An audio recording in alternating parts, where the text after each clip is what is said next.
پیغمبر میری طرف سے لوگوں کو کہہ دو کہ اے میرے بندو جنہوں نے اپنی جانوں پر زیادتی کی ہے اللہ کی رحمت سے نا امید نہ ہونا، اللہ تو سب گناہوں کو بخش دیتا ہے، بے شک وہی تو ہے بڑا بخشنے والا بڑا مہربان۔ اور اس سے پہلے کہ تم پر عذاب آ واقع ہو اپنے پروردگار کی طرف رجوع کرو اور اس کے فرما بردار ہو جاؤ، ورنہ بعد میں تم کو مدد نہیں ملے گی۔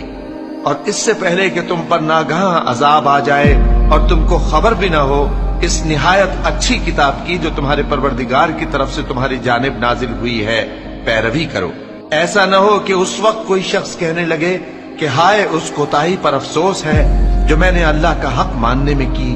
اور میں تو ہنسی ہی کرتا رہا، یا یہ کہنے لگے کہ اگر اللہ مجھ کو ہدایت دیتا تو میں بھی پرہیزگاروں میں ہوتا، یا جب عذاب دیکھ لے تو کہنے لگے کہ اگر مجھے پھر ایک دفعہ دنیا میں جانا ہو تو میں نیکوکاروں میں ہو جاؤں۔